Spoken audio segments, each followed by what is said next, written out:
بھی دیتا ہے پلا بھی دیتا ہے۔ حضور کھاتے ہیں تو سنت بنانے کے لیے حضرت موسیٰ علیہ نبی علیہ السلام کا عصا اگر عصا کی صورت میں ہو تو کچھ نہیں کھاتا، اگر اژدہا کی صورت میں ہو تو کھا بھی جاتا ہے، کھا بھی لیتا ہے۔ اللہ کا نبی نور ہے، کھانے کی حاجت نہیں، لیکن اگر لباس بشریت میں ہو تو کھا بھی لیتا ہے۔ تو میرے دوستوں میرے بھائیو، اللہ کے نبی نے فرمایا ابو بکر کچھ کھانے کو، دیکھا صحرا ہے، یہاں ایک بڑھیا کی ایک جھونپڑی ہے، اندر گئے، پوچھا مائی صاحب کوئی کھانے کے لیے؟ کہا تمہاری شکلیں تو بہت خوبصورت ہیں، تمہارے چہرے بڑے نورانی ہیں، میں جھوٹ نہیں کہتی، میں جھوٹ نہیں کہتی، گھر میں کچھ نہیں، صرف کوئی شے گھر کے اندر نہیں۔ پوچھا مائی صاحبہ کچھ دودھ؟ کہا دودھ کیا، میرا شوہر بکریاں لے کر چلا گیا ہے چرانے کے لیے، دودھ کہاں؟ دیکھا تو اللہ کے محبوب نے فرمایا اس سے کہو کہ یہ بکری گھر کے اندر ایک موجود ہے، ڈیوڑی میں باندھی ہوئی ہے۔ کہنے لگی اے میرے مہمانوں، اگر یہ دودھ دیتی ہوتی تو میں پیش کر دیتی، یہ دودھ کے قابل ہی نہیں، اس کے اندر دودھ ہے ہی نہیں، جس کی ہڈیوں میں گودا نہیں ہے اس کے تھنوں میں دودھ کہاں سے ہوگا؟ وہ لاغر ہے، کمزور ہے، رہ گئی ہے۔ اللہ کے حبیب نے فرمایا اے صدیق اسے کہو کہ ہمیں اجازت دے دے۔ اگر موسیٰ علیہ نبی علیہ السلام سخت پتھر پر عصا مارتے ہیں تو چشمے پانی کے جاری ہو جاتے ہیں، میرے نبی کا ہاتھ اس بکری کی پشت پر لگے گا، اللہ دودھ کی نہریں جاری فرما دے گا۔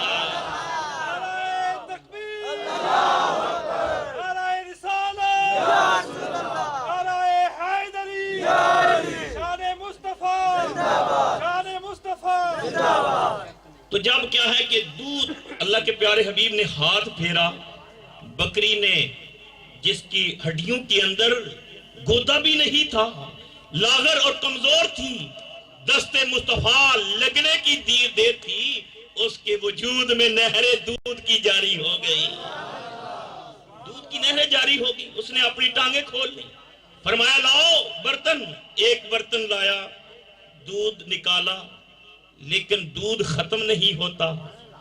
فرمایا دوسرا برتن لے آؤ، وہ بھی بھرا، تیسرا لے آؤ، وہ بھی بھرا، حتیٰ کہ گھر کے برتن جو ہے وہ دودھ سے بھر گئے۔ فرمایا ابو بکر صدیق تم بھی پیو، اس مائی کو بھی پلاؤ، سب کو پلایا، کیونکہ ساقی کوثر اگر ادھر ہوتا ہے تو دودھ پلائے، ادھر جائے تو حوض کوثر کے جام پلائے۔ اللہ کے پیارے رسول صلی اللہ علیہ وسلم نے فرمایا پیو۔ گھر میں بہار آ گئی، جہاں سے پانی کی بوند نہیں ملتی تھی، اب جو ہے وہ دودھ کی نہریں جاری ہو گئی۔ آگے جانا تھا، چلے گئے۔ رات کو شوہر بکریاں لے کر واپس آیا، کہتا ہے جھونپڑی تو میری ہے لیکن خوشبو میری نہیں ہے، گھر تو میرا ہے لیکن رونق عجب سی ہے، لیکن آج بڑی برکت ہے۔ پوچھا کہ اے ام ایمن کیا ہوا، آج کون سا انقلاب پیدا ہوا ہے، آج کون سی تبدیلی آئی ہے کہ میرے گھر کا ماحول ہی بدل گیا ہے؟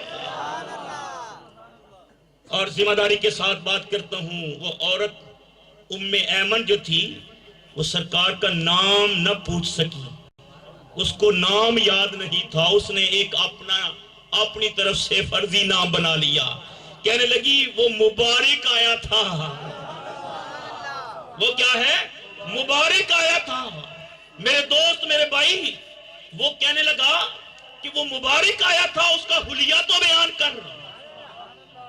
دیکھا نہیں، دیکھا نہیں، آنکھوں کی پیاس بجھی نہیں، کہا میری اہلیہ اس مبارک کا حلیہ تو بیان کر۔ جب بن دیکھے عشاق کا یہ عالم ہے تو پھر دیکھ لینے والوں کی شان کیا ہوگی؟ پھر اور نور کی آمد، مرحبا، اول کی آمد، مرحبا، آخر کی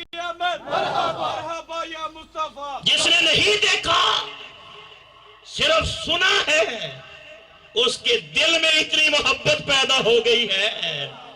تو جو صدیق و عمر دیکھتے ہی رہتے تھے ان کے اندر کتنی محبت پیدا ہو گئی.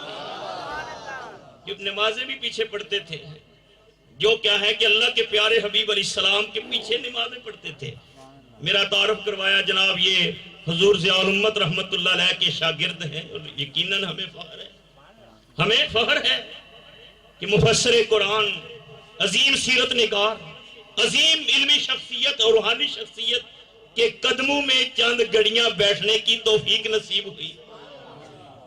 لیکن اس ابو بکر صدیق, اس فاروق اعظم, عثمان ذی النورین, مولا کائنات علی المرتضیٰ کی عظمت اور شان کا کون اندازہ لگا سکتا ہے جنہوں نے جو کچھ بھی حاصل کیا در مصطفیٰ سے حاصل کیا. تو اللہ کے پیارے حبیب علیہ السلام چلے گئے. وہ عورت ام ایمن تعارف کرواتی ہے, کہتی ہے میں نام تو نہیں جانتی, وہ مبارک میرے گھر میں آیا تھا, اور جب بھی شام ہوتی وہ بکریاں چرا کر گھر لاتا. گھر کے سب افراد بیٹھتے ہیں, سب کیا کرتے, بیٹھ کر اس مبارک کی باتیں کرتے ہیں.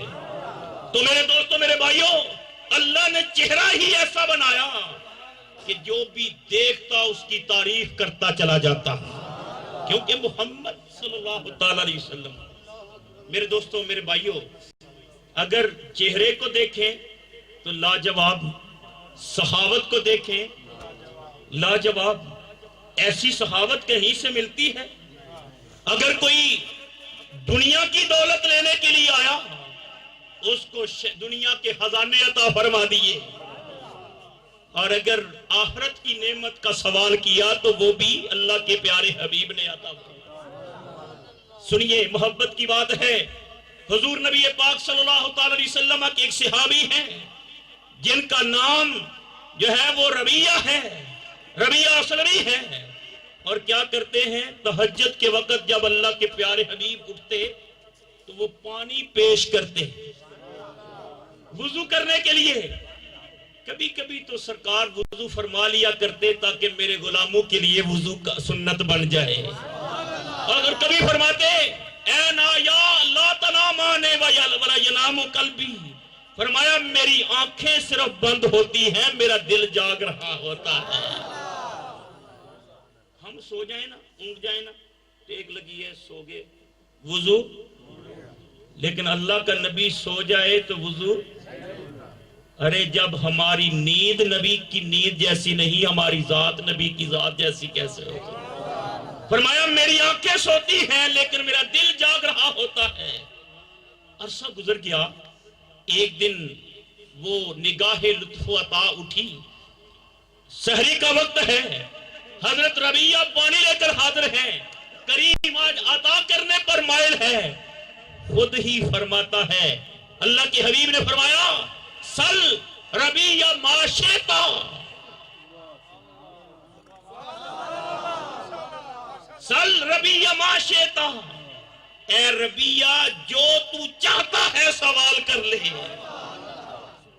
ہر سائل جس کو یہ موقع ملے کہ کریم کے خزانے بھی بھرے ہوں, کریم کے ہاتھ بھی کشادہ ہوں, زمین و آسمان کی چابیاں بھی اس کے پاس ہوں, اور وہ مائل بکرم بھی ہو, اور سوال خود دعوت دے رہا ہو کہ مانگ, میری مرضی سے نہیں اپنی مرضی سے مانگ.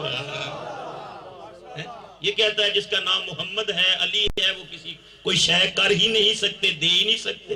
اللہ کا نبی فرما رہا ہے, اے ربیہ سل ما شئتا, جو تو چاہتا ہے سوال کر, در مصطفیٰ کھلا ہوا ہے, تیرا ہاتھ کو خالی نہیں لوٹایا جائے گا. حضرت ربیہ صحابی تھے نا, اللہ کے